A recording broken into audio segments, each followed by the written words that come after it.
started sky watching, putting more time into sky watching, because that's the only way you'll see them, you know. So come April, I noticed this white haze coming in from the west of town. And as soon as I focused my eyes on it, I could see the little white illuminations in it, being the UFO crafts themselves. Anyway, they come in town, they seem to be up at an angle like that, because like I could see them all like looking at them this way, so they were flying one on top of the other apparently. Only fairly low, and as they come into the western boundary of Grafton, they levelled out into a formation that was a flatter formation like this. And they were still low, and I could see the disc-shaped formation of them, like they call them in America hockey puck. They're curved at the bottom and curved at the top. That was the shape of them. The whole formation, there was about a dozen objects in it approximately, and travelling at rapid speed. But I focused on them. I didn't have my camera, it was just inside the door. I focused on one in the centre just to try and, because you haven't got much time, just to get as much information as I can from them. And it shot out, went to the end of the formation and shot back forward again. And the whole formation, every single individual object in that formation, I'll demonstrate with my hands their flight characteristics. With that plane, we glide down because we need the air above and below the wing to get our lift. But with these things, I'll just demonstrate with my hands the way they flew in this tight formation of 12 objects. Just like that. Just like that. They weren't bouncing like this. Each individual one was working individually. And that amazed me, because they were such a tight formation, moving at such a rapid speed, at least 2,000 kilometres an hour. They travel 9 kilometres in 12 seconds or so. Sorry, about 9 kilometres, 9 to 12 I think it was. Extremely fast. But it was as if each individual object knew exactly what the other individual objects were going to do. For that one to come out and come like this and back in, how did he know that one of the others wasn't going to come out and hit him, you know? It's as if they're working with the same mind, like schools of fish and flocks of birds. When one turns, they all turn. They seem to operate like that. They're so aware of what every other individual craft is doing that they can do all these strange manoeuvrings, and that's not the end of it. And they seem to be, the communication between each craft must be so amazing, it's fast as what the mind can think it'd have to be. They're not sitting there with foot and hand controls like we fly our planes. It's too highly advanced and technical to be able to fly like that, the way I've seen them fly, and it's got to be done from the mind somehow. As if they're all flying with the one mind. It's hard to explain, but I think you know what I mean. So after that, I made sure I had my camera in my hand.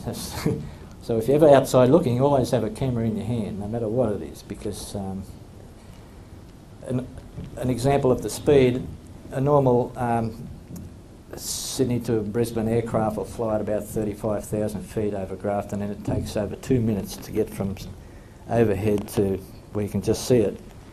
The V formations of UFOs do that distance at a greater altitude in 5 seconds. So these UFOs are doing 15,000 kilometres an hour approximately. So that's extremely rapid. So that doesn't give you much time if you want to photograph them or observe them, you know. When I moved house a little bit further north of town, I thought, well, that April flap was pretty good, you know. I got all this work on the images on the computer, I'll try and get what I can out of those, but I still skywatched. And then June till the end of October, I had to be out every night because I didn't know when they were going to come back. I mean, they were there all the time, you know.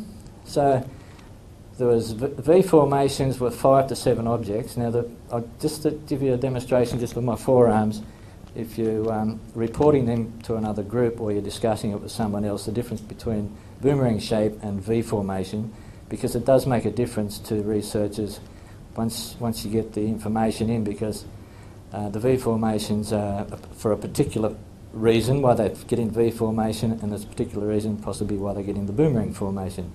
Boomerang formation is anything from a slight bend, just not too sharp a V.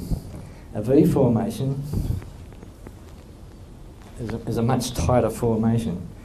Now, I've seen them at high altitude and one at extremely low altitude in the V formation. There must be, and the objects in that group, when they're flying like that, they're nearly always surrounded by a white haze. It's almost as if they got first gear, second gear, cruise speed, hyperspeed, warp speed. You know, they've got different speeds, and the characteristics that I've noticed seem to change slightly when they're doing these different speeds, being the colour of the objects and the haze around them. So depending on what speed they're doing, or more or less what gear they're in, depends on the characteristics or the visual features of the objects in the group. The V formation seems to fly in 5 to 7 objects at a time, and they're very close together, but they don't buff it up and down like I explained in the groups, when they're doing loose groups. That's when they seem to buff it up and down. They seem more freer. When they're in the V formations, it's almost as if we got serious business and boom, we're going. Because they don't buff it up and down like that. They're just fixed in the formation, dead still. They just locked in, and they go. Usually 5 to 7 objects in the V formations that I've seen. No doubt there are larger ones, but this is the difference between the boomerang shape formation and the V formation. The boomerang shape formations seem to have more objects in them. They seem to take up a different strategy of formation when there's a lot of objects, like the one with the 12 to 14 objects. It was in a more boomerang formation, going at a moderate speed. They could do any speed they like, but the ones in the tight V formation is usually 5 to 7 objects that I've seen. Now, I've seen, say, groups of just 2. One in particular group was heading south, and one object was in a straight line trajectory, and the other one was around it like this. It was just bouncing around it. It's like you're walking along the street and a little puppy dog jumped up and around your feet. It was sort of like that playing, you know. So I don't know why they do that, but they have a tendency to do that. And I also saw that with a group of 3 on the 19th of this month, just not long ago. Quite high altitude, and there was 3 in a triangle formation. And I started the video camera, but now I'm putting the camera up to my eye and observing them, not looking through the camera, but observing them through this other eye. So I can see them in real life, plus I've got the video on them, and hopefully getting them in on the video, but not too much zoom, so I don't lose them.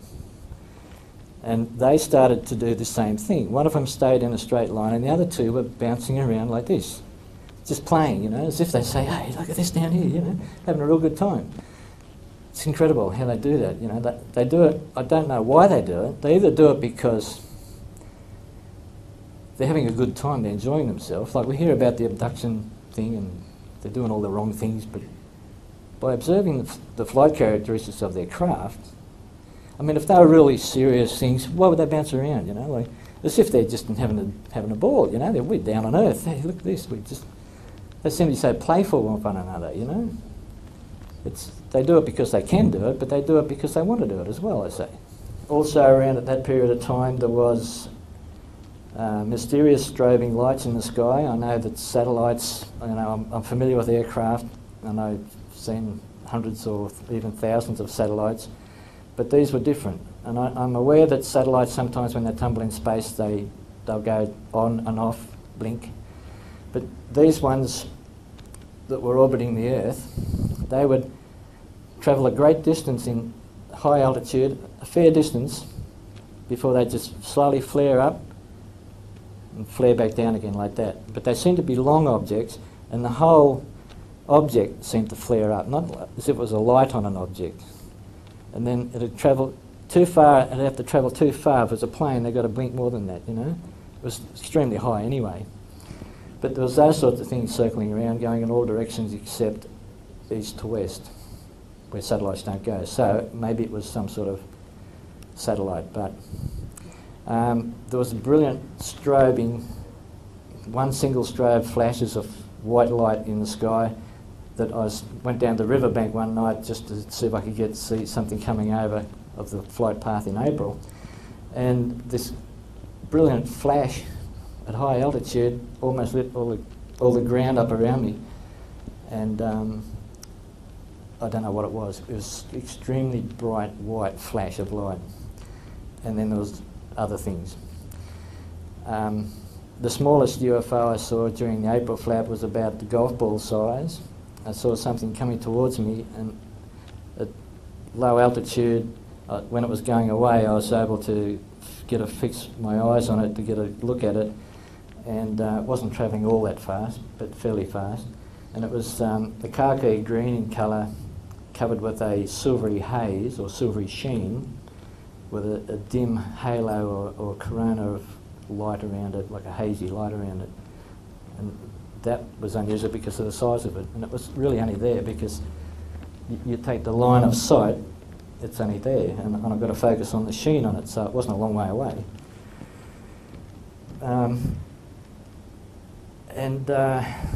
This is one thing with sky watching. It's hard to determine size and distance, but you've got to, if you can get it at like the angle it comes in and the angle it goes out, you've got a chance, if it's at low altitude, to figure out. All you've got to then just estimate how far away from you it is in the middle. You just draw a line between the two.